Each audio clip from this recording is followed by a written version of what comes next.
and welcome to everyone who's back with our session.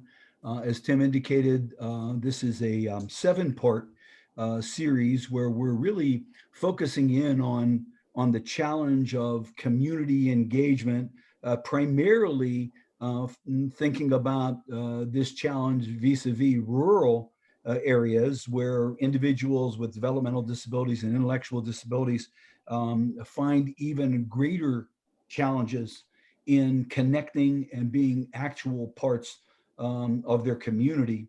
I think we have a lot of folks who have been, staying with our series on the line. But if you are just joining us for the first time, not only a welcome, but just a quick overview.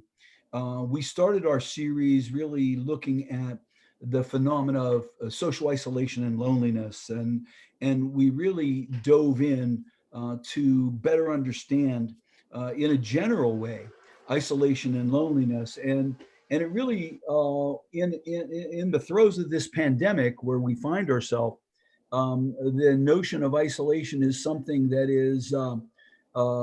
we're all experiencing. And the loneliness that follows isolation has been something that now every one of us have some personal sort of exposure to. Obviously, um, people were isolated and lonely pre-pandemic, and there were vulnerable groups of people who fit that category.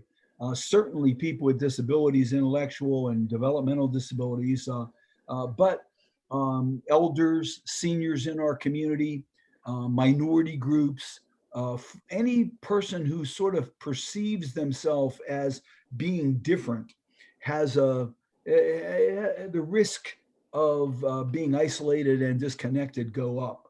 Uh, so we focused in on that. We talked a little bit about some of the ramifications of isolation and loneliness, and some of the negative things that they can do to individuals. We then segued and said, well, the antidote, the way that you can address isolation and loneliness is by building relationships or having opportunity to build relationships. That led us to our second program, which focused in on social capital, how to build relationships, what relationships actually do for us, and how those relationships can be maintained and sustained. And moving from bridging connections to bonded connections where people begin to watch out for each other and take care of each other. Obviously, that topic led us to our third in the series, which was on community mapping. That is, if we want to get people connected to community and have an opportunity to build relationships, we've got to know where those community resources are. And so we looked at the whole notion of community mapping, how you identify the various places and spaces where people gather and where they connect. And, and we looked at the whole community mapping approach from an asset-based agenda, where we're looking for the kinds of things that people are excited about, have a passion for, or an interested in, as the venues for connectedness. We in the community mapping presentation, we talked about the fact that you can look at community either from its deficiencies, what it's missing, what are the problems in that community, or you can look at the community from an asset perspective. And that's the approach that we took. Once you begin to identify resources, places, and spaces in the community, it gets to the topic for today, which is understanding the social infrastructure of the resources and the clubs, groups, associations, and places in our community. A social infrastructure sounds sort of imposing. It sounds like it's um, um, a academic kind of a term. But in reality, infrastructure is really the stuff inside an organization, a group, a club, a resource in our community. And so, want to start to examine this a little bit with you as we think about it, because if you're following the logic of these programs, you say, well, we know people can become isolated, and that isolation leads to loneliness. That isolation and loneliness create negative things for that person. The answer to isolation and loneliness is building a relationship. And so we examined that. And then, of course, where do you build relationships? Obviously, in the community. Where are the places and spaces?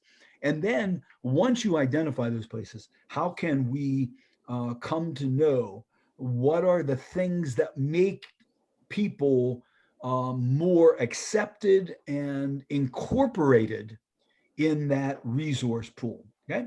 So, this idea of community connections, making connections, is really the core. And whether you're making connections in a rural area or an urban area or suburban area, um, the connections with other people, creating trust and creating authenticity, and allowing for diverse perspectives is really the goal. And understanding the social infrastructure helps us get closer to that goal. Now, all along in these sessions, and certainly in our session today, this idea of micro and macro become two key ingredients for us to understand as we're helping people engage more. The micro side of the equation is essentially looking at the individual and what we might be do for him or her, and what are some of the realities, the impositions, and the assets that the individual has, right? And then how that intervention might be focused on them. The macro, however, really looks more at the environment, right? At the system, at the world around the individual. Now, in community building, in the agenda of this project, it is really to help people get more engaged in community. And so, in community building, both the micro and the macro have things to offer. And if we are change agents that are presented with this kind of challenge, I think we have to think out of both sides of this challenge. But the macro side of the equation is really where the social infrastructure, understanding the social infrastructure, lie. And of course, the goal of all of this, in understanding the social infrastructure, is to promote the possibility of friendships and relationships and connections, right? And that is building social capital. And as we talked about in our second session, social capital um, is a aspect that sociologists have been looking at, for close to 100 years. The term social capital first appeared in the sociological literature in 1916. And since then, sociologists have been really trying to codify and to better understand this phenomena, this human phenomena of relationship building. And as simple as that sounds, there's a complexity around it. But we know that when people build relationships, better things happen for them and to them, right? People are healthier and they're happier, and they feel more self-confident. They feel more comfortable. They feel more welcomed and included. They Even life expectancy data has been tied to relationships. This is really such a fascinating issue. I just got yesterday an article that appeared in the Washington Post, and it was an article that was examining um, the infection rates as it relates to COVID, right? And we're all sort of caught up in the whole pandemic and the COVID and people getting COVID and infection rates and trying to lessen them and the vaccine. I mean, all that stuff is our current reality. But this article was really fascinating because what it examined was that in places in our country where there's greater social capital and greater sense of connection amongst residents, um, there were less infections. There was less COVID infections, and that the the epidemiologists that were studying this were really fascinated by like what why, and at the core of the article was the notion of trust. When you build social capital, when you build connections with your neighbors and with other people that you have something in common with other people that you come to meet in the places that you go in community, those relationships basically lead way to a sense of not just acceptance, but a sense of trust with that person. And it baits phenomena called social obligation. Social obligation is when we feel some responsibility to another person, right? And what this article really found is that in places of high social capital, there was greater obligation to watch out for each other, to wear masks, to keep distant, to try to do the kinds of things that are preventative to getting COVID. And I was really fascinated of how the whole notion of social capital was woven right into this pandemic. And just quite simply, relationships that we develop in our community make our lives better. Um, and so, with this goal in mind, understanding social infrastructure becomes, I think, a key ingredient for those of us that perceive ourselves to be community builders or change agents. So, social capital, or excuse me, social infrastructure is not social capital, right? It's the physical and behavioral conditions that determine whether social capital develops. That's what the infrastructure does. And when social infrastructure is strong, is vibrant, is robust, it fosters connections and the mutual support and trust that follows that. When the social infrastructure is degraded, that is when it is either dysfunctional or limited, it inhibits the development of relationships. So the idea of social infrastructure becomes really a crucial or critical piece of the puzzle for us to understand. And the social infrastructure is not just the place where people gather, but it's the spirit of the gathering, right? It's what sort of nurtures the gathering. You see this. This is a photo of my family, elders, gathering in a little place on our hill. Some of you guys know about Condeluci Hill, and this was a place that we built. We call the cabana. It's a building that we gather in, right? And it's our gathering spot. And these are our family elders. Of course, every time we gather, there's food, there's pastries, there's things that nurture the connectedness, that maintain and sustain the trust.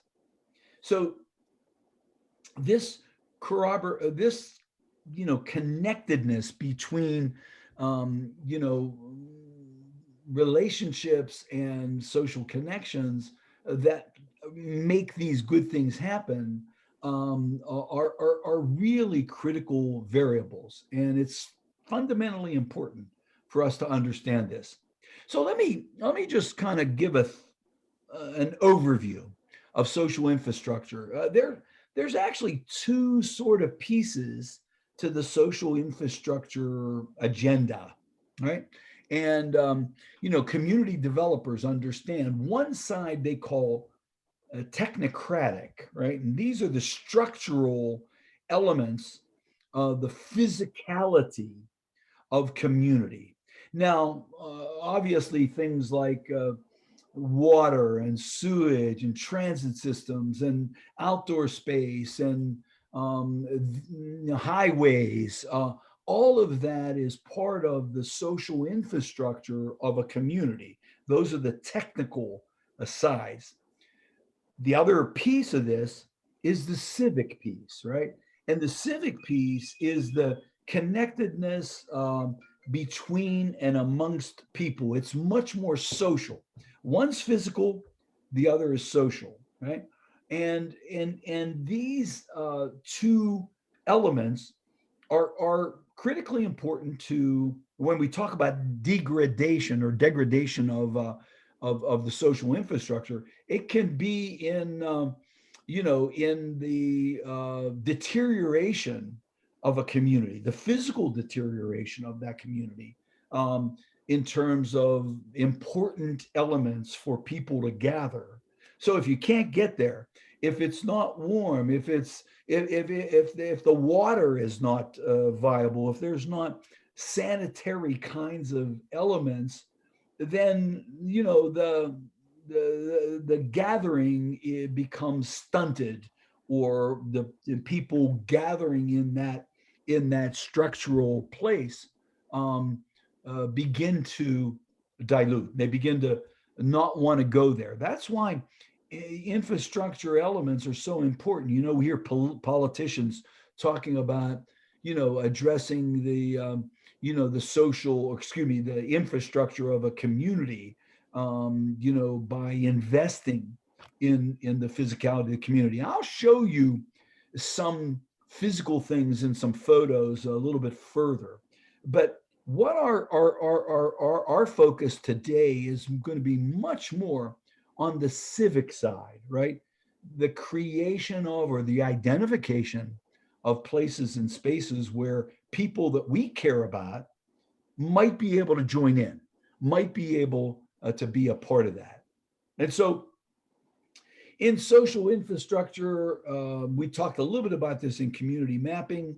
There are public institutions, common spaces, civic groups, commercial places.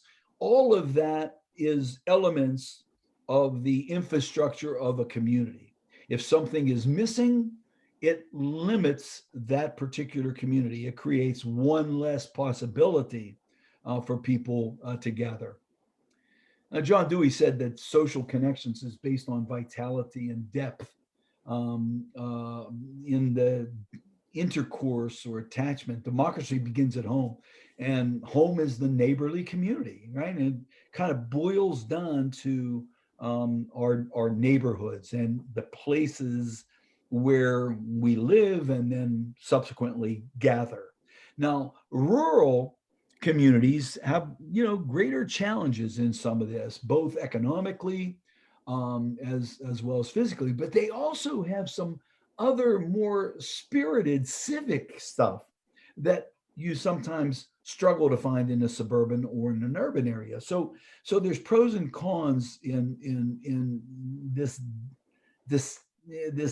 breakdown of rural, suburban, and urban communities. Now, every community gathering place, whether it be formal or informal, whether it be a community resource like a library or a coffee klatch of people who gather at McDonald's in the morning to have their coffee. Whether it's formal or informal, whether it's official or unofficial, there are four important elements inside every community gathering effort, and especially if there's regularity of exchange, right? If that group or people come again and again and again to that resource, these four things begin to manifest, right? Now, these four things, I want to dive a little bit deeper into understanding these, because if we want to see the people we're supporting more accepted and more included in a community resource, a club, a group, an association, a something either official or unofficial, then these four things offer the secret sauce of connection, right? And now let me and this will, as we kind of go through this a bit more, I think and I hope that this will be clearer to you. But just in a summary, every community that you're a member of, right? Now, remember when we talked about mapping community last time, we said that, there's all different kinds of clubs, groups, associations, things that are a part of your world. And if you think about your world, you think about, your neighborhood, you think about your family, you think about, your church group, you think about your work setting, you think about your recreational sort of things that you do, the social places where you go to sort of socialize.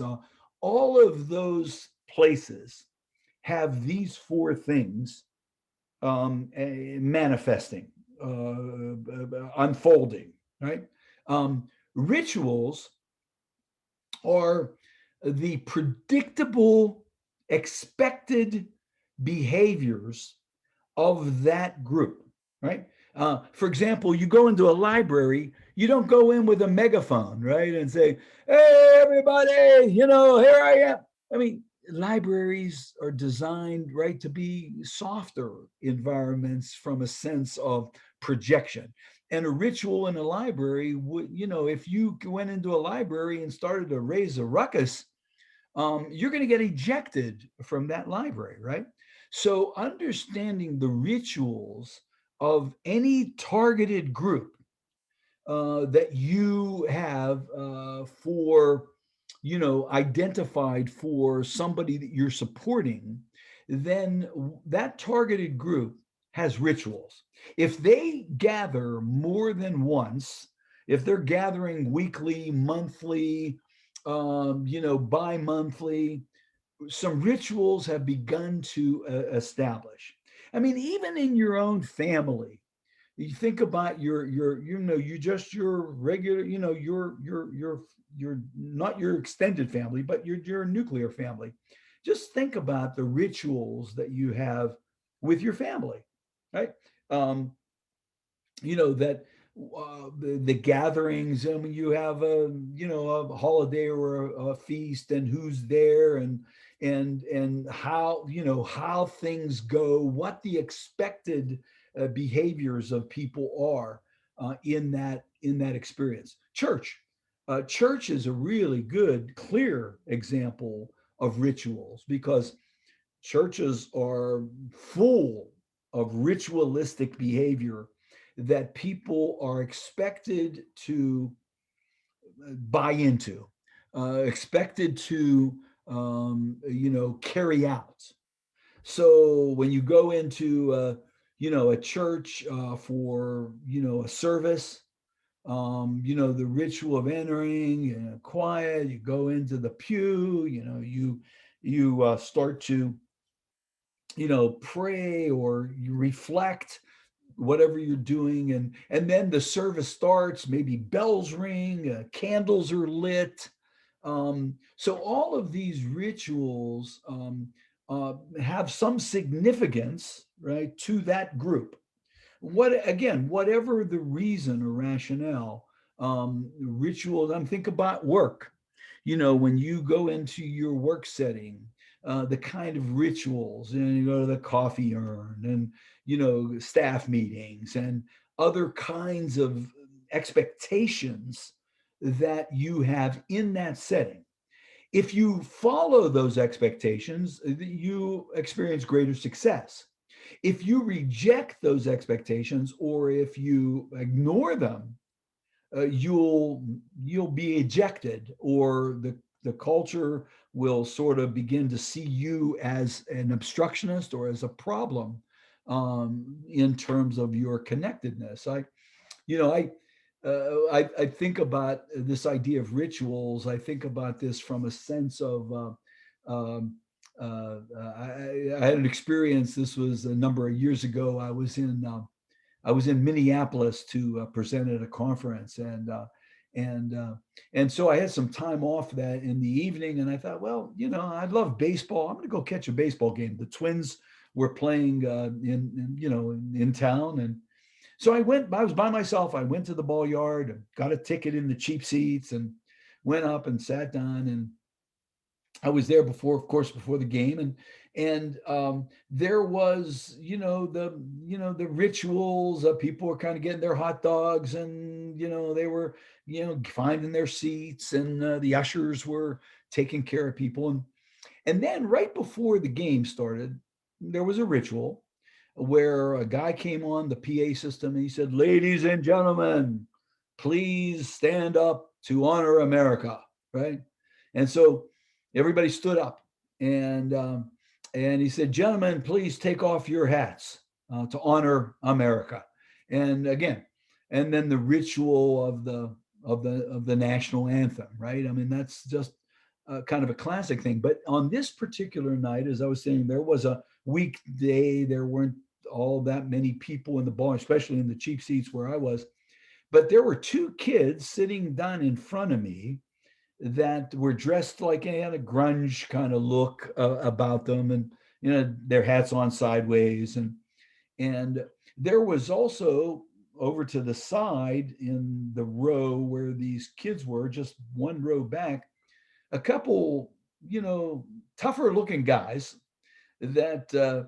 So when the ritual started and everybody stood up, these two kids stay seated, right? They didn't get up, and I could see that the two larger burly guys, they didn't, they didn't like that. And one of the bigger guys, one of the burly guys, he went over to the two kids. He tapped them on the shoulder, and the kid said, "Wow," and he said, "Stand up." Right? Stand up. I mean, the notion of Colin Kaepernick taking a knee, right, in a ritual that is so deeply embedded, is still resonating in terms of people, saying, he doesn't believe in our country. He doesn't, like our country, yada, yada. That's our flag. That's our flag. I mean, powerful. Rituals are powerful. And they're some of them are very overt, like something like the example I just gave.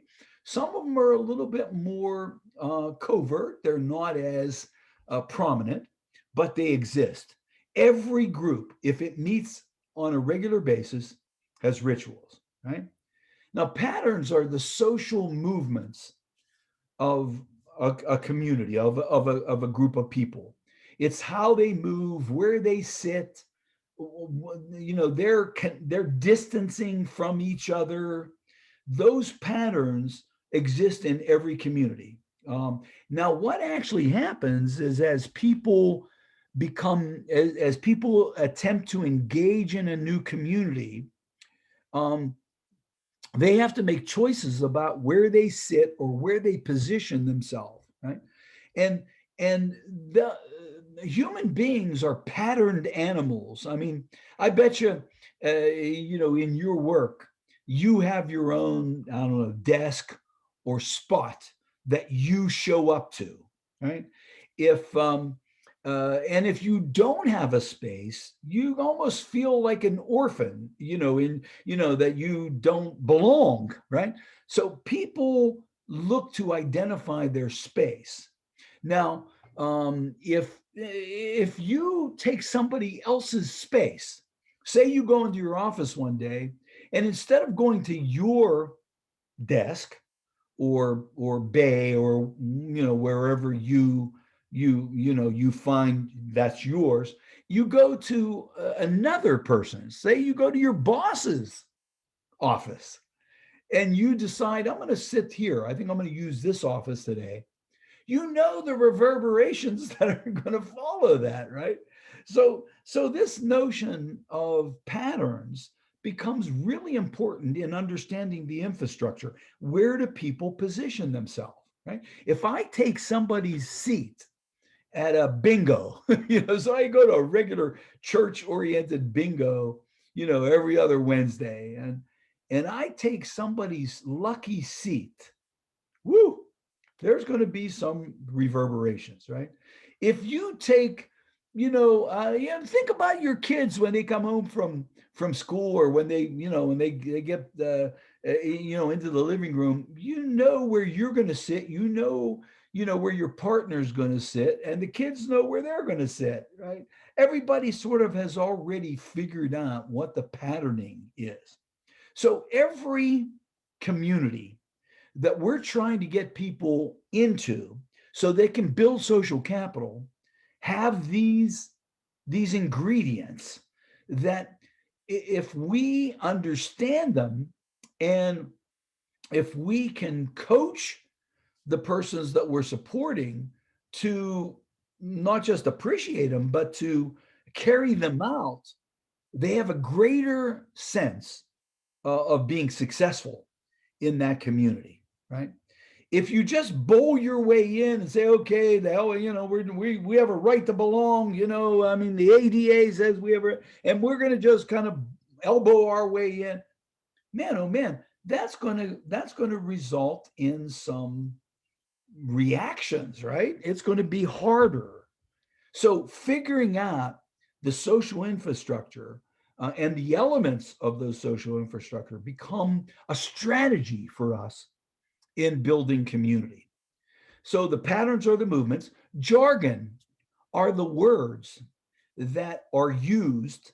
And usually, anytime a group gathers around some common issue, something that's common to everyone, and that's the reason why they join, there are words that are unique to that group, right? So if you think about, go back to the church example, and you think about words that are used, that are typical in church. And if you go regularly, those words mean something to you.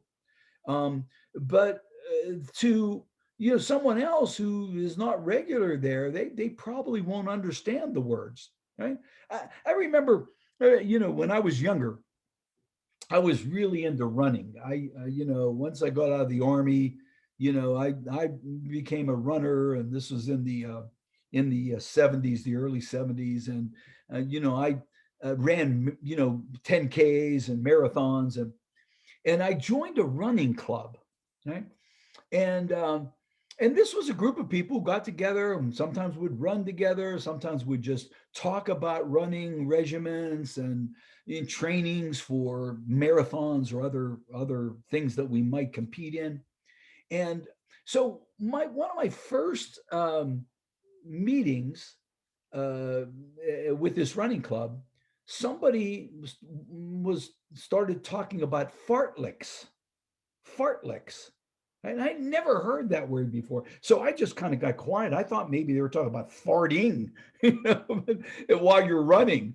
But then we're talking about a fartlek is a term used to describe interval training, right? When you're running, when you run fartleks, you try to hit a number for a distance, and then you go a little bit slower for the next thing. You try to hit another number on that second thing, and then the third one maybe a little fast. So this idea of fartleks is interval training. Now, I didn't know that initially, and as people were talking about this, I thought, oh, I felt like a third wheel. I felt like, what the hell? I don't understand the conversation. And so once I started to pick it up, Then I began, I joined into the conversation. So the jargon made sense to me. So if people are talking about things that are around a common interest, and the word, people don't know the word, they're going to really feel less connected. They're going to feel less welcomed in that group. So jargon becomes an important ingredient. And then last, in terms of these elements, is what's referred to as memory. Right now, memory is nothing more than kind of a history, a chronicling of the group. Right. So every group that meets on a regular basis, and especially formal groups, have some version of memory. I'll give an example. When you were in school, in high school or even college, every year you came out with a yearbook, right? You remember your high school yearbook, and your yearbook created a memory of your involvement with that group of people for that particular period of time, right? Scrapbooks are a form of memory. My wife and I, when our kids were little and they were growing up, we had a scrapbook for each of our kids, and the scrapbooks started with pictures of my wife being pregnant, and then sonogram pictures, and then baby pictures, and then trips to Disney World or wherever we went. We had all these pictures chronicling the history of their being a family member. Bulletins in a church, or annual reports from an agency. Those are more formal types of memory. Now, memory does honor the past. The groups think about when they started, who the president was, and the formality of the group over time. Um, we have anniversaries that we celebrate that create a sense of memory. My daughter was on the phone with my wife and I the other day. She lives in Orlando, and she was saying, "Mom, Dad, in July we have your 50th anniversary coming up. My wife and I will be married 50 years in July, right?" And and so my daughter said, "This is a golden anniversary. We have to have a party. We have to have a celebration, for this momentous sort of period." And that's a sort of a sense of memory of a family, right? So every group that gathers, be it formal or informal, have these four things. Let me just kind of summarize. Rituals are predictable behaviors that happen, and in churches or in formal sort of settings. There's a real sense of the predictability of the rituals. Other places are a little bit more informal. Just this morning, before we started the webinar, I belong to a group. We meet monthly. We've been meeting, of course, by Zoom. It's called the Social Justice Social Capital Conversation Group, right? And it's just an informal group of people who get together um, once a month on Zoom, and their rituals. Whenever a new person comes in, joins us for the first time, they have a chance to talk about where they come from, what they're about, why they're interested in social justice, and it's just a ritual that we do every time a newcomer comes in. Um, Patterns are the social movements of that community group, and the special places. I mean, some of us are familiar with the television series, the Big Bang theory, that ran for what, 15 seasons. And in the Big Bang theory, Sheldon Cooper had his spot on the couch, right? That was his spot, right? And everybody in that little circle knew that. and they knew that if they took his spot, there was all kinds of repercussions that were going to follow. So social movements of any community group, if you attend any group on a routine basis, you probably sit in the same spot or in some predictable sort of place, right? So understanding the social movements help position people to be successful in that community group. Jargon, or the words, the language that is unique to the group and to the setting. And again, the more people understand the words, the What are you trying to more eat right they now? feel incorporated, the more they feel welcomed. Um, and then lastly is the memory, right? The history of the group.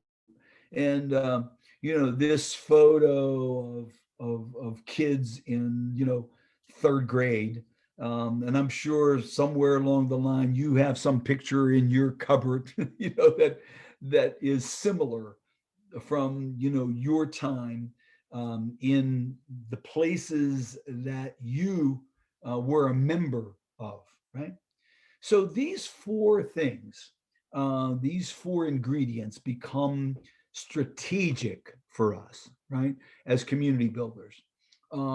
Whether we're looking to assist or facilitate somebody that we serve at our agency to be more successful in the community, whether we use it ourselves or we help our children understand the things that they need to do to be successful. It doesn't matter.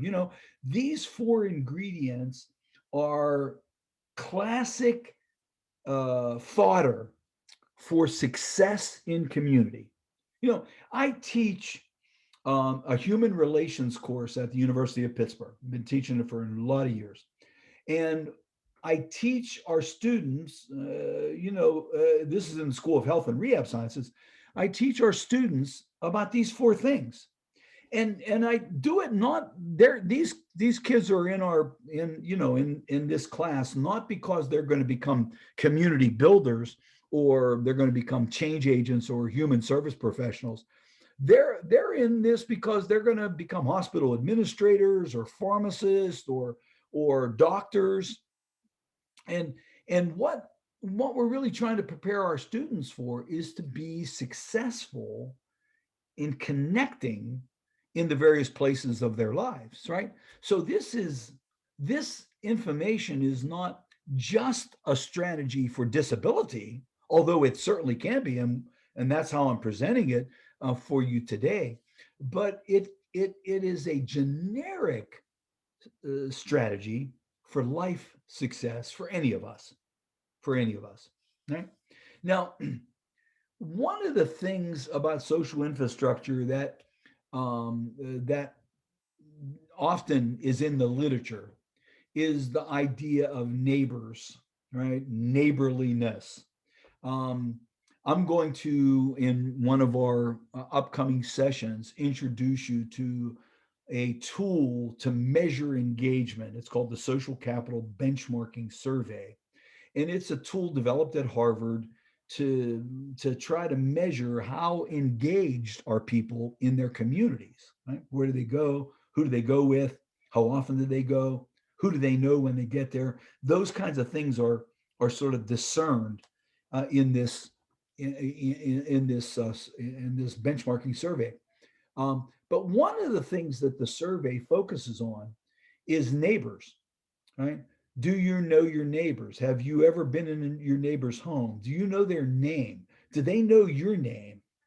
Um, and this idea of neighbors is really an interesting piece of the infrastructure notion, and especially in establishing a sense of trust, in establishing a sense of identity and involvement.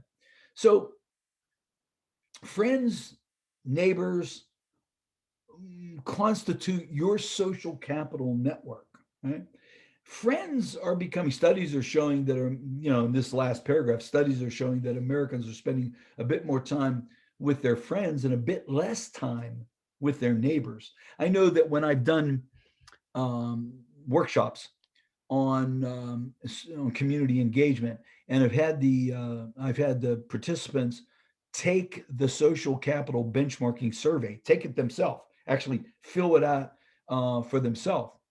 When they get to the question on neighbors, and the question of, how many neighbors' names do you know? you know, sometimes, the participants say, "What? I don't neighbors. I don't, I don't know my neighbors, and I really don't want to know my neighbors," or whatever they might say. So we're, sociologically seeing a a change in terms of neighborliness. And sociologists are a little bit concerned about that, because the less neighborliness, the more degradation that a community, experiences, especially in terms of trust. Um, Now, investing in social infrastructure becomes really kind of an important piece of the puzzle, right? Um, uh, we have to really think about the infrastructure, the places and the spaces, as resources, important community resources for people to gather. Because when a community experiences degradation of their social infrastructure, people become more isolated. They gather less, and bad things happen. Crime rises, and people become distrusting, and people become more isolated. Loneliness goes up. There's lots of bad things that happen when we don't invest in our community's infrastructure. And I want to just show you a couple examples where cities have really thought about the creating places and spaces um, that promote gathering. They want people to gather. For example, look, this is the High Line in New York City, and some of you probably have been on the High Line or visited there. And it's an old, elevated, subway track that has been turned into, like, garden space and walk space and community space, that gives people, a resource in which to gather. And what that does for people psychologically is really powerful. But it gives, I remember when my son Santino lives in New York City, and he lives down in the Lower East Village. But he took me to the High Line when I last visited him, and we had a chance to stroll, through, and I was really taken aback by, just taking something that had degraded, was not used, and turned it into this, really cool resource for the city. But it's not just the High Line. I mean, the Beltline in Atlanta developed as creating safe space for people. This is the Anzac Bridge, that in Sydney, Australia, again creating not just a portal for people to drive over, but also a space for people to gather. And so shared physical environments are places where people can gather, and they're not forced out. They're not loitering, right? Places where gatherings can occur.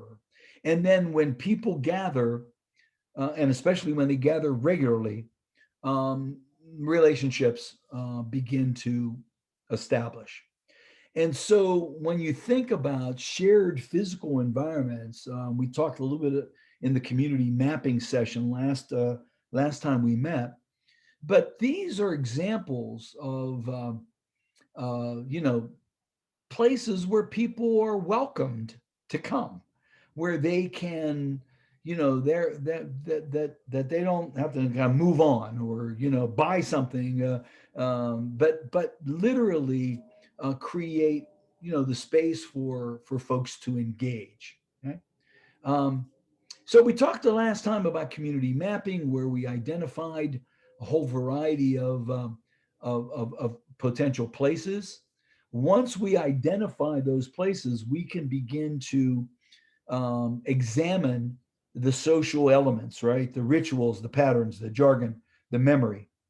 But then what we really want to think a little bit about and kind of wrap up into a conclusion here, or how do we soften these infrastructures so that folks who may not be able to do everything, they may not be able to do all the rituals, they may not be able to appreciate or even carry out the patterns that are accepted. They may not understand the jargon, or maybe even be able to say the words or know what those words mean.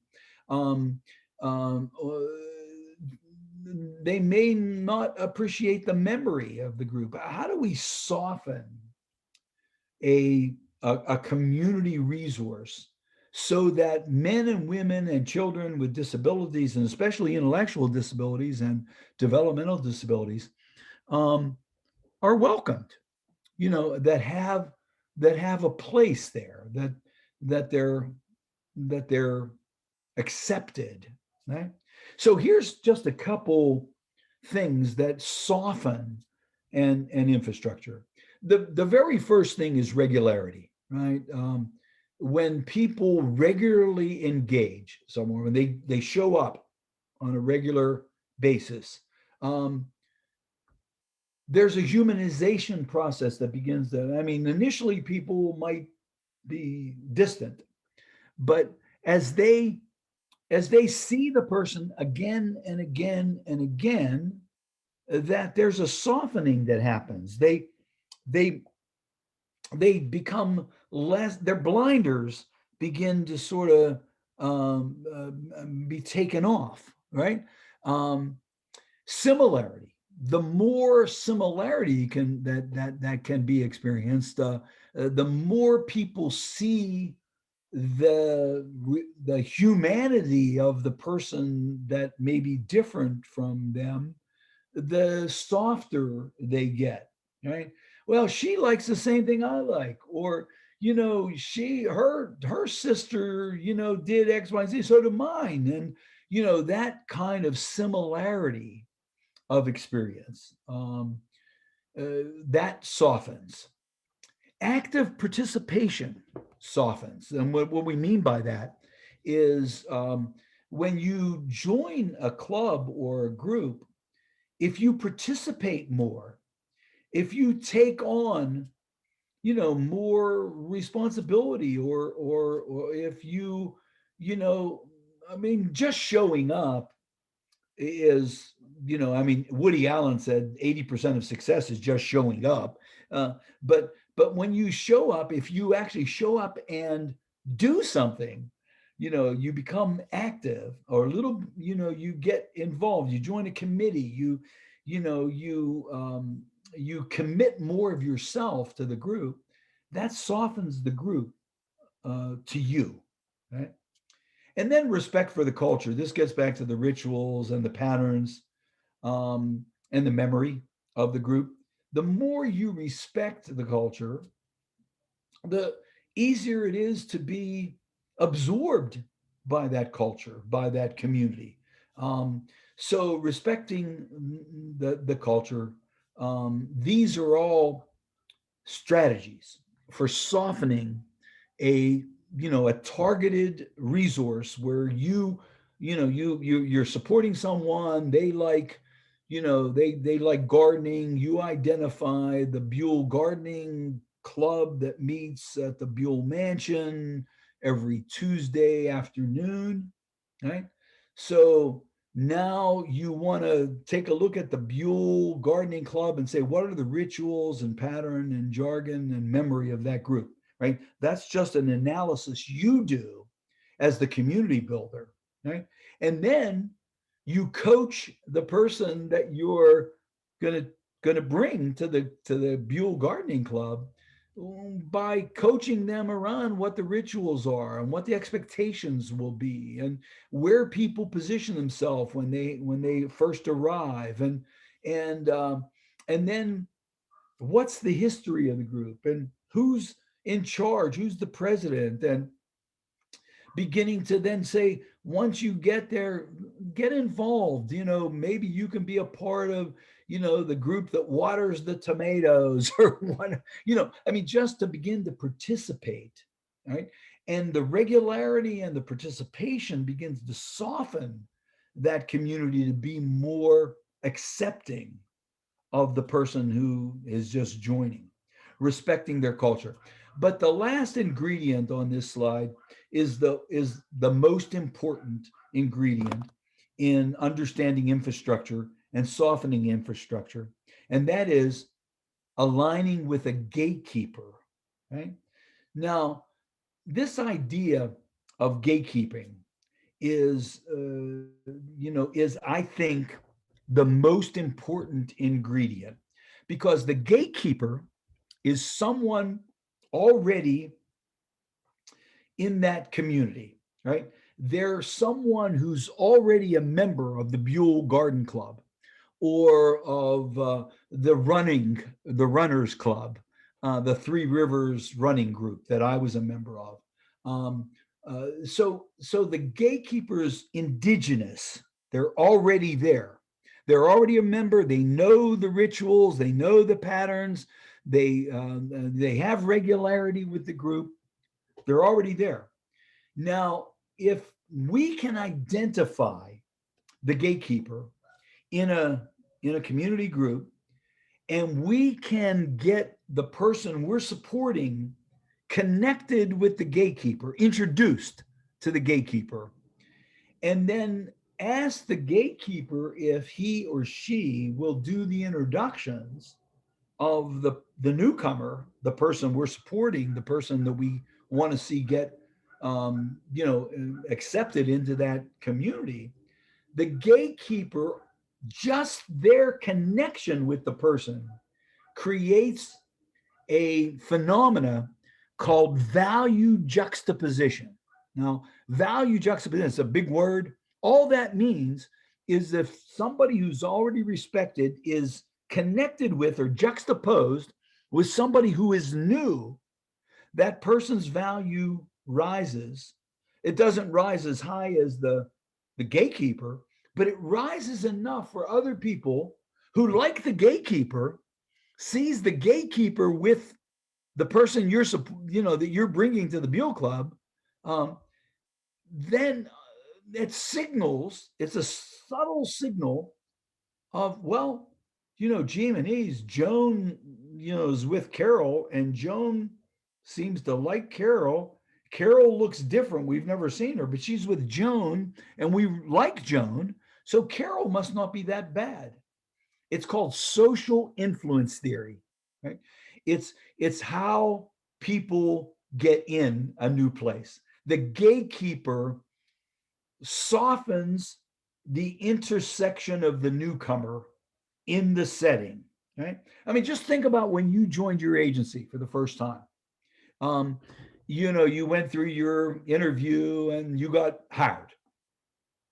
And your first day on the job, the person who hired you or your connection to the place gets someone to orient you to the agency.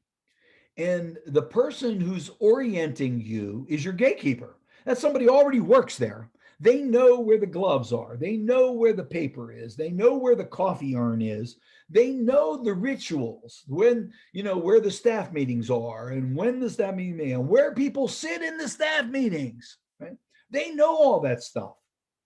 And what they're doing as a gatekeeper is orienting you so you'll be successful in that experience. Right? So it's it is a really critical piece to your success, because if you just come bowling in, one day you got hired and you walk in, open the door, hey, I'm here, Condeluci, I mean, I'm smart, I know my stuff, and I want you all to like me. It doesn't, that's not how relationships happen, right? I mean, there's a process here, and we've got to appreciate that if we want to see people engaged meaningfully, successfully in community resources we identify when we map, is we've got to understand the infrastructure, and we've got to have strategies that will help us get that person more successfully embedded in that. And it's the gatekeeper who really represents the most important ingredient. Now, understand this about gatekeepers. Uh, Gatekeepers can be positive or negative. There could be gatekeepers who don't want new people in some place. They close the gates. So when we talk about gatekeeper, we talk about somebody who has either the influence to close or open the gates to that community. So negative gatekeepers actually keep, they keep people out. Not in my neighborhood. We don't want your kind in our community. So that notion of finding the positive gatekeeper becomes another part of the strategy here. We just can't select anyone. I mean, think about the orientation process.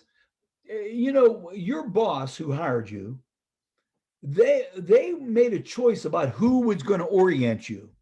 Now, think about all the people on your staff. Think about some of the people who hate working there, who don't like working there.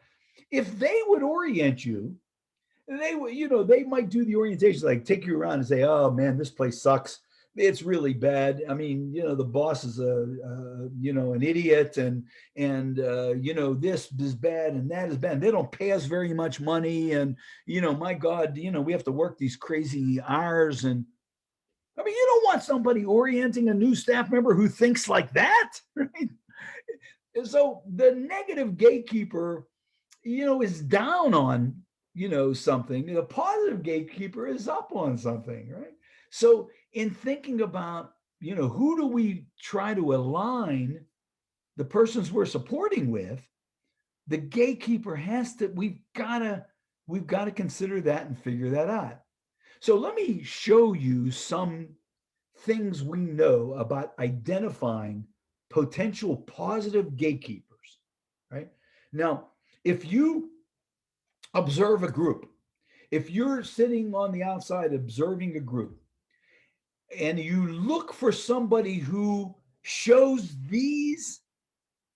um, these behaviors, right? I'm here to tell you that person will probably be a good gatekeeper, right?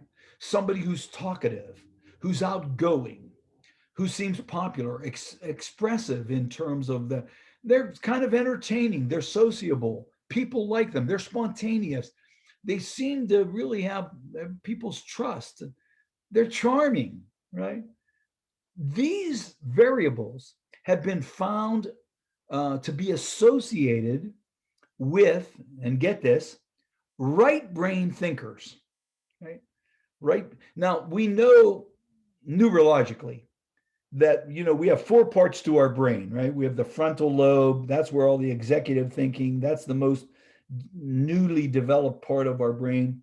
We have in the back of our brain the occipital lobe, and then on either side we have temporal lobes, a right side and a left side.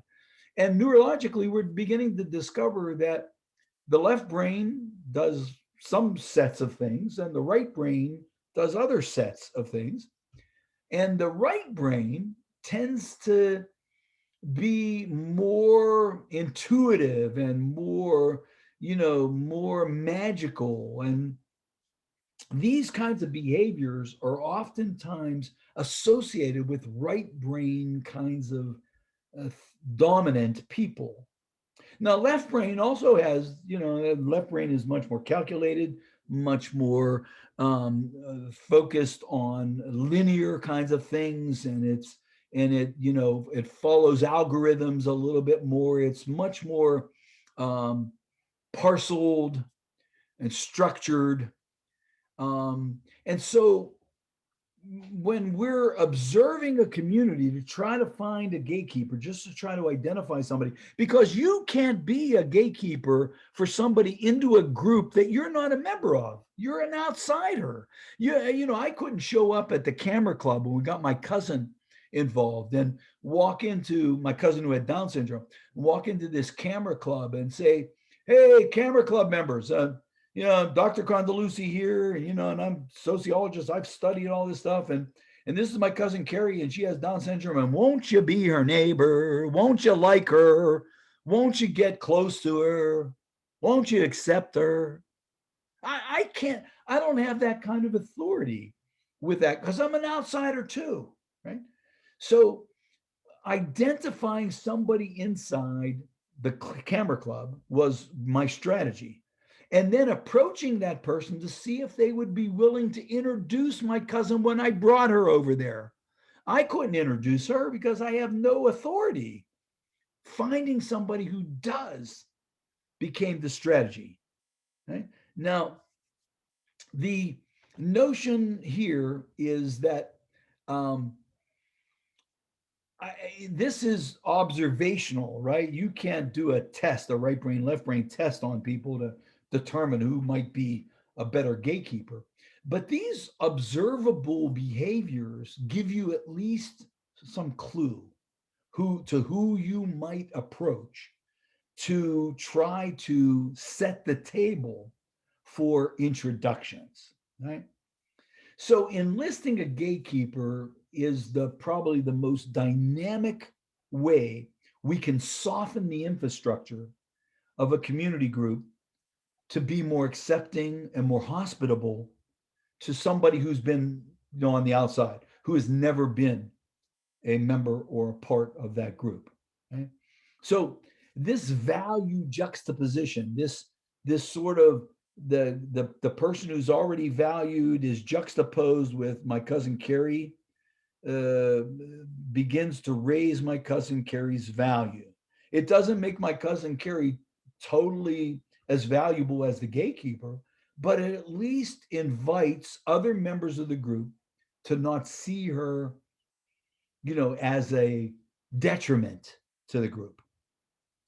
So I, when I sent to Tim a short little uh, survey, not a survey, it's actually it's called "Are You a Positive Gatekeeper?"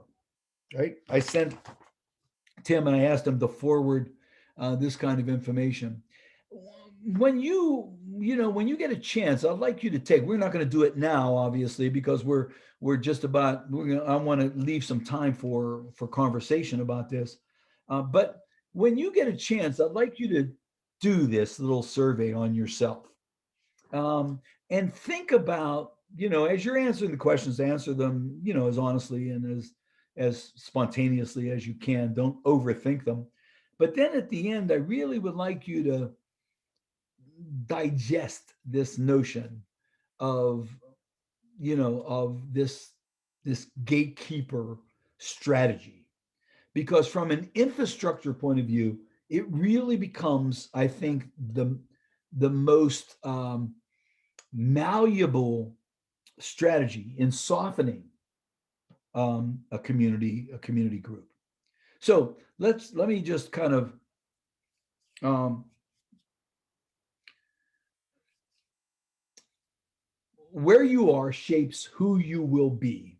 This is a wonderful quote by Kleinenberg. He wrote a book called Palaces for the People, which is really one of the best books I've read on social infrastructure about the places and spaces and how they can be more accepting and create more social capital. You got to have social infrastructure to have social capital. So where you are shapes who you will be. That's a really powerful quote, and I think it really makes sense. So the structure of belonging. This is there was a book that I may have introduced you to last session. It's a book by Peter Block, and it's called The Structure of Belonging. I have it right here on my desk. Um, and this is just a little passage I pulled out of this book because I thought that it really made sense. So let me share this with you.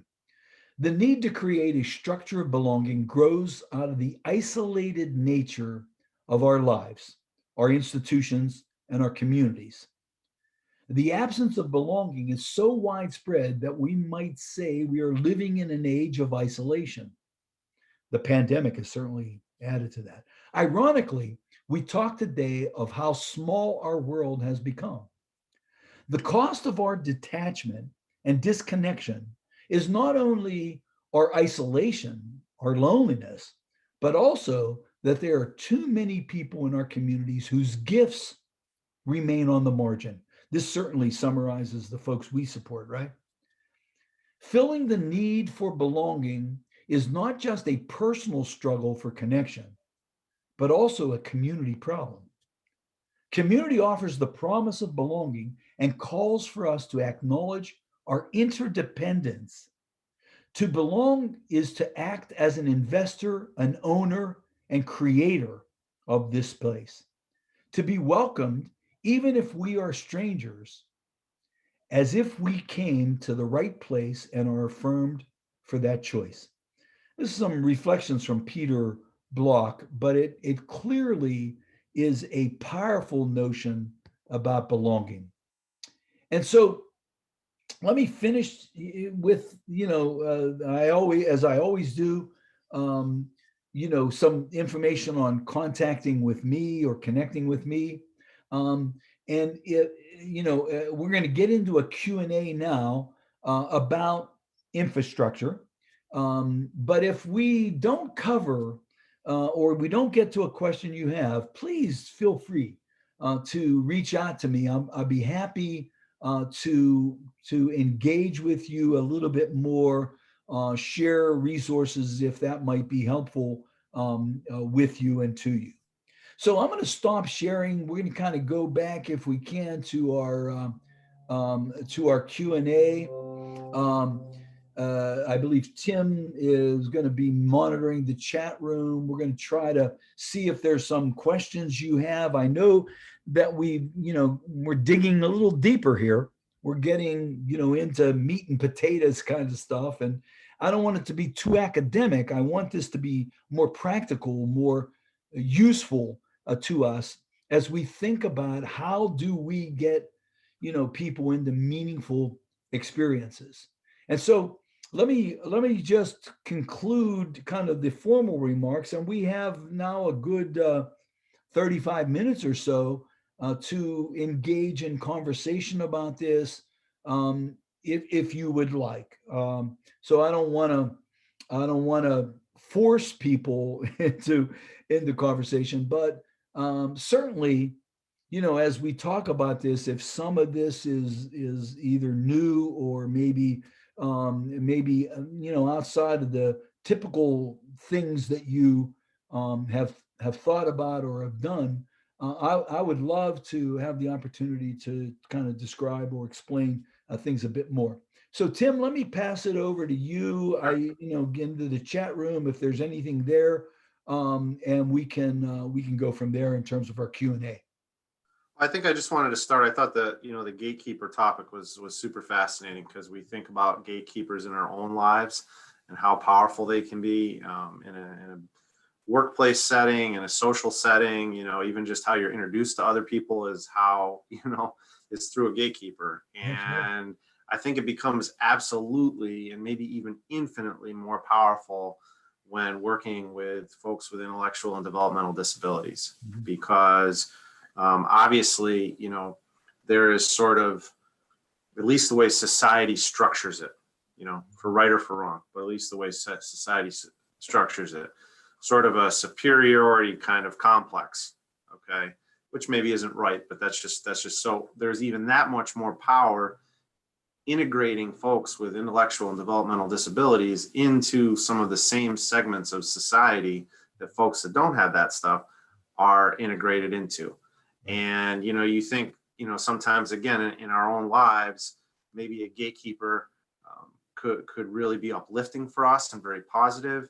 They could also be very disappointing at the same time too, and negative. And I think in some cases that can be, again, even more impactful for folks with disabilities, because of how society has tracked them very often into certain segments of the population and certain activities that they will be allowed to engage in versus, you know, gaining access to everything as any person would. So I just found the gatekeeper stuff really fascinating on all levels of life. Yeah, And Tim, great. That's really an excellent reflection because, you know, it's intriguing. You know, this notion of the gatekeeper. When I first started to really write about that and think about that as a, you know, as a scholar, if you will, the most of the literature that I was finding was from advertising, from the advertising world, and if you think about advertising, you know, the gatekeeper is such a critical piece of promoting a product, right?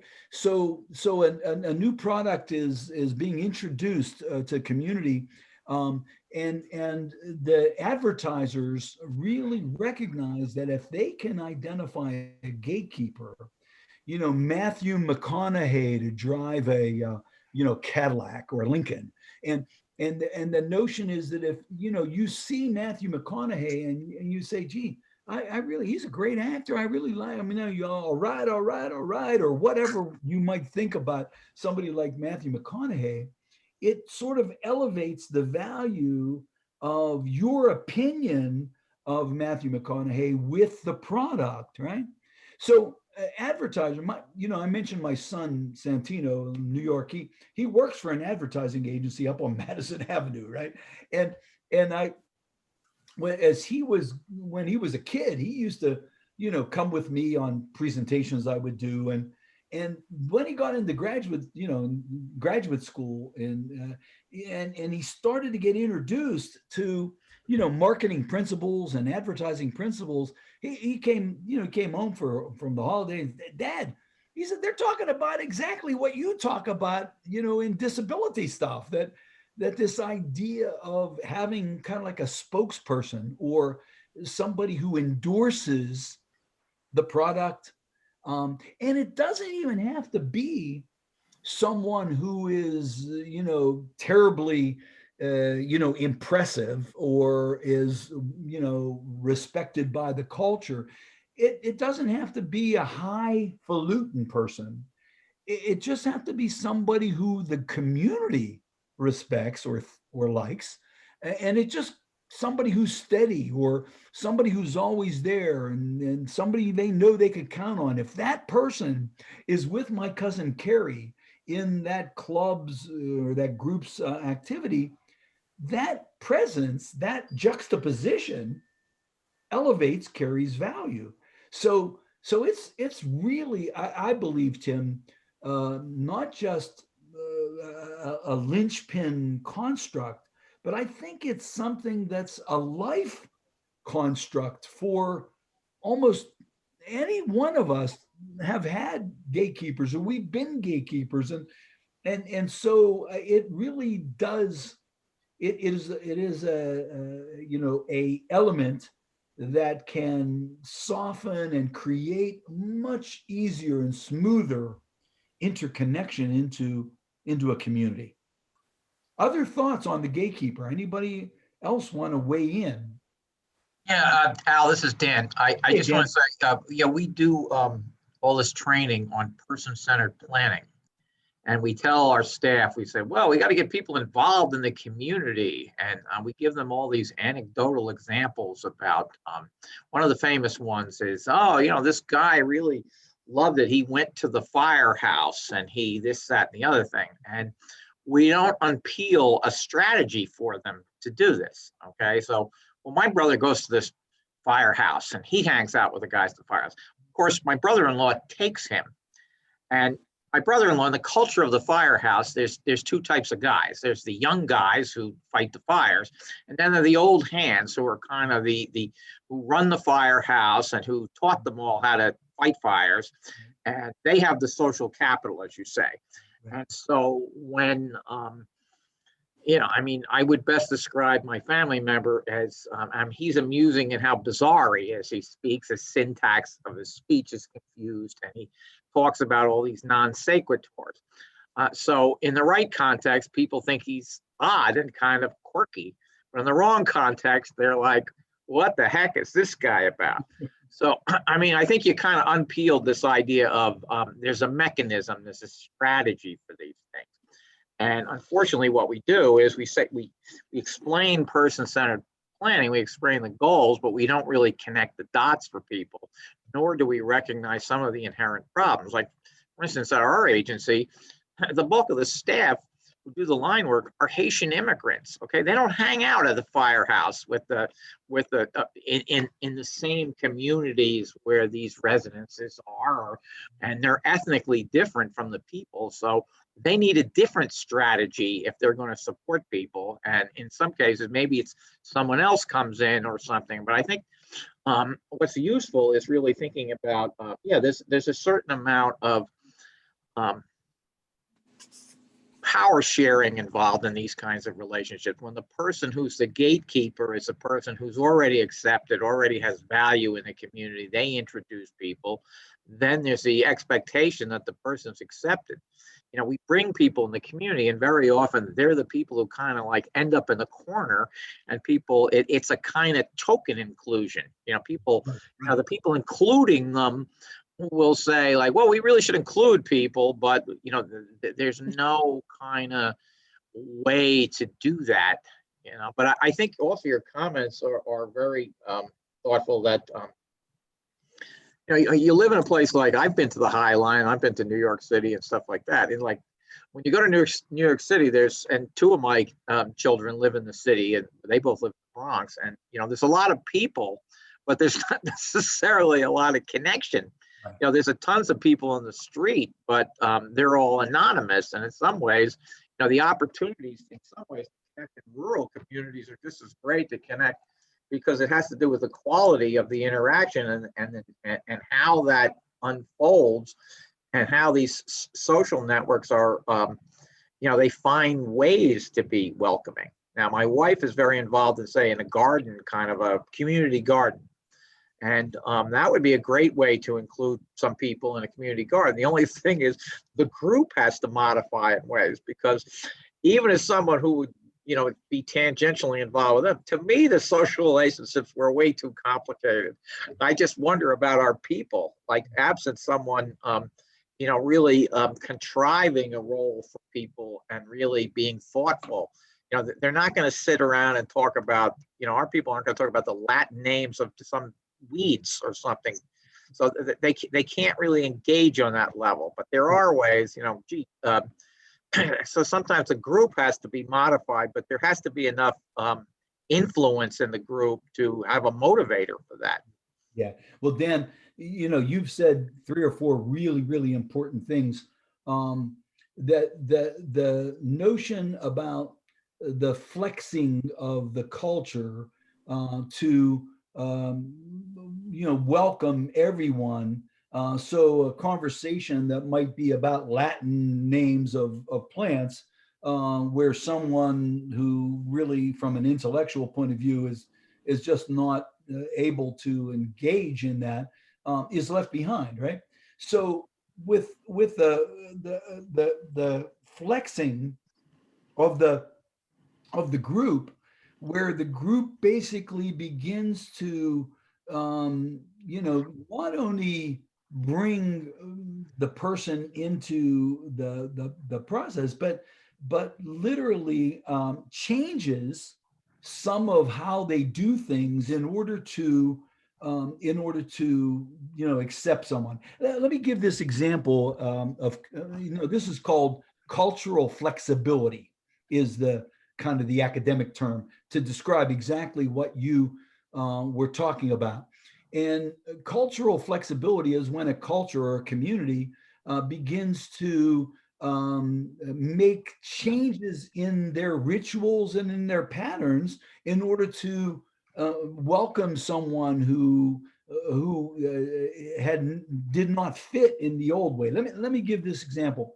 This happened a number of years ago, where when I was with class, and actually at that time it was still UCP, and I got a phone call from um, a family member who had moved from Chicago to Pittsburgh, and the mom called me, and her son had cerebral palsy, and when they were in Chicago, when they lived in Chicago, he was very active in the UCP of Chicago, and so she said, we just moved to Pittsburgh, and we had great, Billy, our son Billy, was really, he had great programs through UCP, and we'd like to get him enrolled in your program. And well, anyway, long story short, I met her son, who was a young man, in his early 20s. And he had cerebral palsy. He used 2 Lofstrom crutches, right? And it would, Bill was probably the most articulate baseball statistician I had ever met, right? Because when he lived in Chicago, he was a big baseball fan, both the White Sox and the Cubs, and he was really, So when I met him, we sat down to talk. We talked baseball, right? So as it turned out, I was at the time, my kids were in Little League, and so I got Bill. I said, Bill, what you know so much about baseball. What I'd like you to maybe help me coach. He said, I can't do that. And I said, well, why? And he said, well, I've never played baseball. I can't hardly walk. I said, no, Bill, I'm not asking you to play. I'm asking you to coach, right? To help me with the kids. And these were youngsters, T-ball and, the level. So I got Bill to start coming with me as a coach. And I Bill at third base. He was the third base coach, and with the little ones, they don't, just learning the game, they get distracted. They have a attention span like a gnat, and so Bill would use, whenever the kid that was on first base and the kid batting hit the ball, Bill would swing his crutch to get the kid to get attentive to run to second base. Anyway, long story short, one of the things that we did in this Little League association was, after the games, we would go to the Pine Hollow Inn. It's a little bar not far from where the Little League field is, and we would have a couple beers, and we would talk about the game, and we told our wife we were basically analyzing the statistics, but in reality, we're just drinking beer and bullshitting. And so, I brought Bill. Bill was coaching with me. And so I brought Bill to the Pine Hollow Inn. It was the first time the coaches all kind of got to know Bill on the field or from the field, but this is the first time they were really with Bill in a social situation, right? Now, in this example, I was the gatekeeper, right? I mean, because I wasn't Dr. Condeluci, director of UCP. I was just Al Condeluci, Dante's dad, Right. and so some of the coaches didn't even know what I did, and we never really talked about that. So we brought Bill to the Pine Hollow Inn, and we sat down, we were drinking some beer, bullshit, and then the guys were, the other coaches they were friendly with Bill, but still a little bit hesitant. I mean, he came in with the crutches, and he had some other manifestations that were different. Well, anyway, one of the things that starts to happen when you drink a couple beers, you got to pee, right? So Bill had to go to the bathroom, and he said, "How, where's the bathroom accessible?"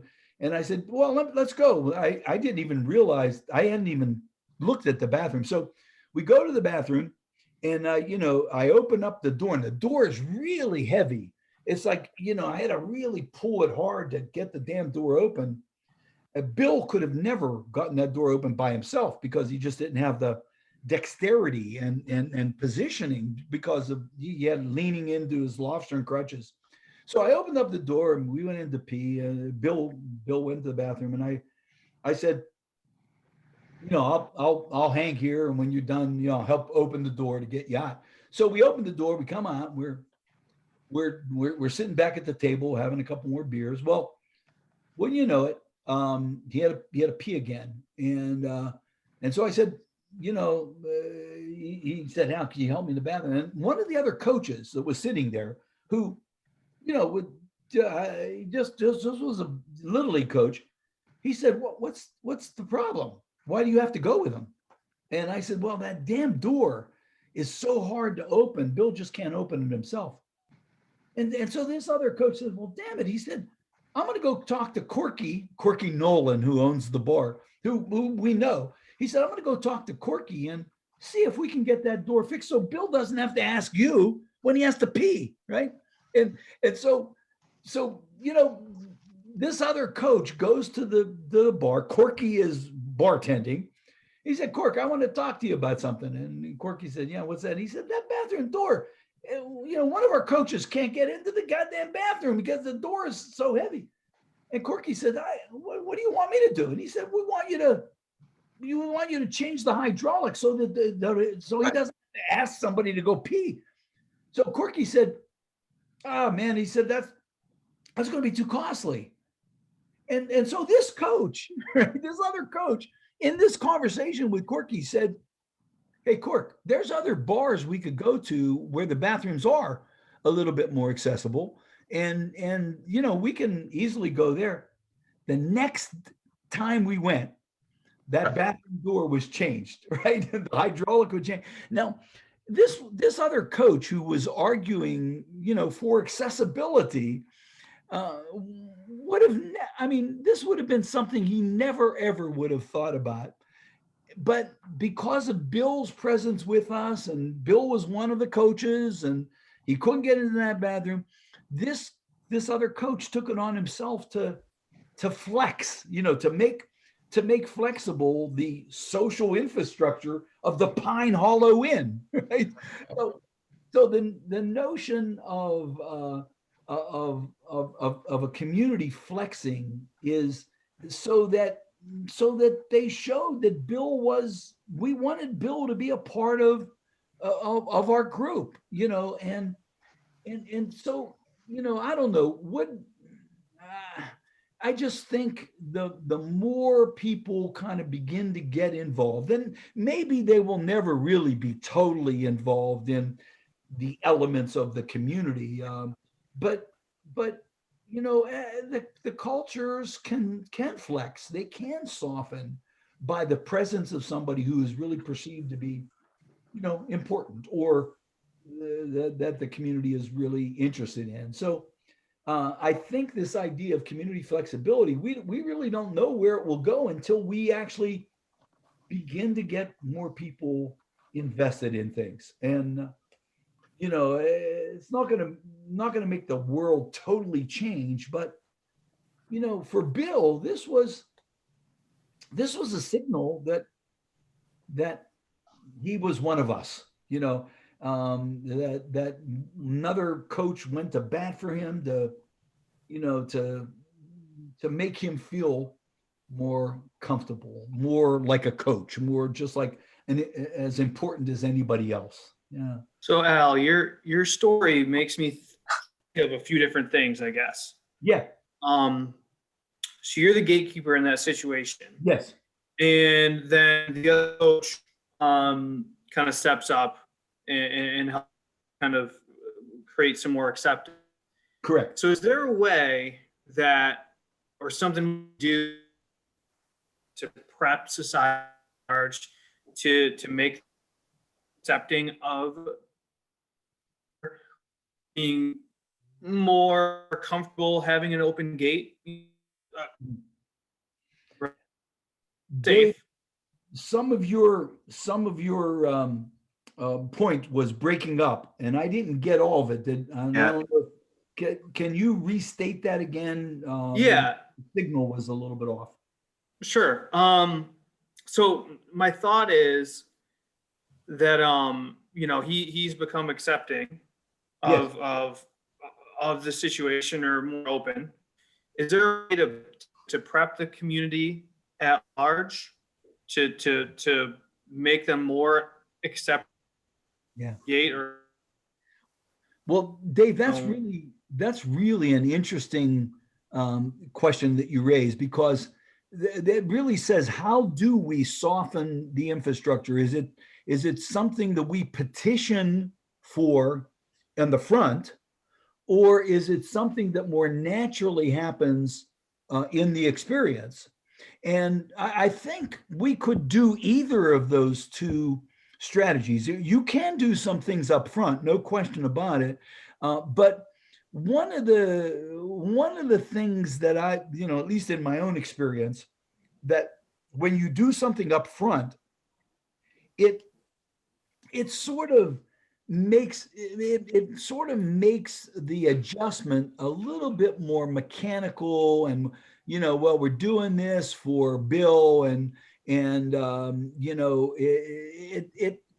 I think it's better when it happens more naturally, when the community begins to figure out that let me give let me tell you this story that I think accentuates the point that I'm going for here. We were supporting a guy who had cerebral palsy, used the wheelchair. His name was Jim. And we got Jim involved with a church, right? Jim, pretty spiritual guy. We used his interest in spirituality as a sort of a point of connection, found a church that matched some of Jim's spirituality. Jim had lived previously in an institution, so did not have a church base. When he moved out of the institution and we got him into an apartment in Pittsburgh, we found this church for him. So one of the staff members that worked with me, who was a community builder, we call our staff community partners. And their job is really to do the stuff we've been talking about, right? To identify resources, to think about infrastructure, to soften as best as possible, to get people more embedded. So we find this church, and we get to the church and discover that the church was accessible to get in. But then once you got in, there was really no seating, right? If you had a wheelchair, you sat sort of all the way in the back. You were kind of in the periphery of the experience. So the community builder that was working, our community partner, her name was Sharon, she would take Jim to church. And so they got to the church. And of course, her job was to try to find a gatekeeper. She wanted to try to find a way that Jim could get more involved, right, in the church. So a couple things, looking at the bulletin, what's going on in the church, what kind of groups, subgroups, committees are there, and discovered that there was a group at this church called the Holy Name Society. It was a part of the church, and their job was to help take care of parishioners' homes and properties that they couldn't handle themselves as they were getting older or whatever. And so the Holy Name Society would meet on a regular basis, and then they would identify things that they would do during the week. So when she looked at the bulletin, saw that the Holy Name Society was meeting, and she explained it to Jim, and Jim, expressed he had difficulty communicating, but he expressed an interest in maybe wanting to get involved with the Holy Name Society. So now the Holy Name Society had a little pins. The members wore these little pins, and the icon on the pin was in the bulletin. It sort of showed the Holy Name Society icon. And so Jim started going to church, and nobody really engaged with Jim. I mean, some people would say hello to him, but nobody would really, show much connection to Jim, except one guy who regularly said hello to Jim, and he had a Holy Name Society pin on his lapel. So our community partner approached him one Sunday. She introduced herself and she introduced Jim, and she said, "I'd like you to, Jim's been coming to church. You've been you've been one of the few people that have really said hello, and Jim would just like to meet you. Would you be willing to meet Jim?" And he said, "Of course, absolutely." He said, I should have done that myself, right? So she takes him over and does the introduction. And this guy's name was Paul. And so she said, "Paul, Jim used the communication device, and he thanked Paul for saying hello to him, made him feel welcomed." And Paul said, "Oh my God, absolutely." He said, "If there's anything I can do for you, let me know." And so Sharon said, "Well, Paul, there is Jim. We saw in the bulletin that the Holy Name Society meets, and we would."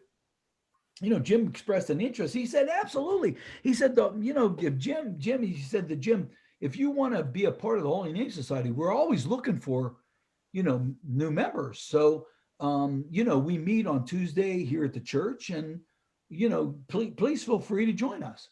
So they decide to go to the, Sharon decides to take him to the Holy Name Society meeting on Tuesday. Get to the church, it was Tuesday evening, and discovered that the meeting was down in the basement of the church. That's where they met. There was like a little social hall down there. And so we got, Sharon got there and discovered there was no way in. It wasn't accessible. And so went down when the meeting was just getting ready to start.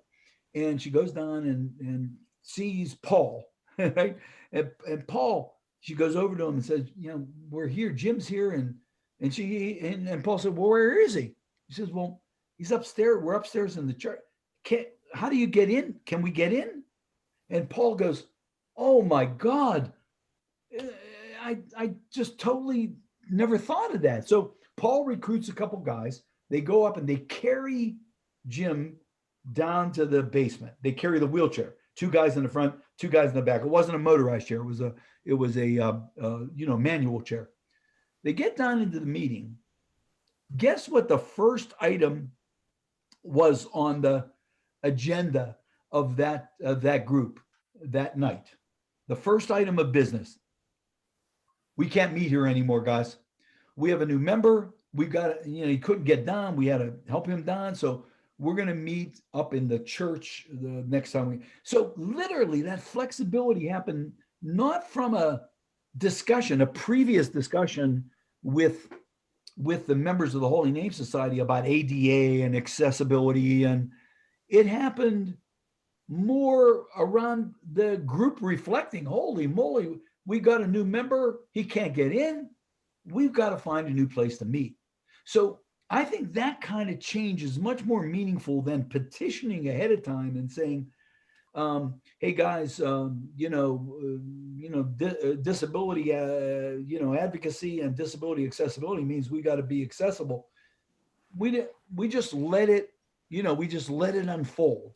So I think my sense is, rather than lecturing a group or trying to tutor a group about accommodation, that maybe if that happens in a way where the group deals with it, that it's more meaningful, it's more, I think, long lasting than. Yeah.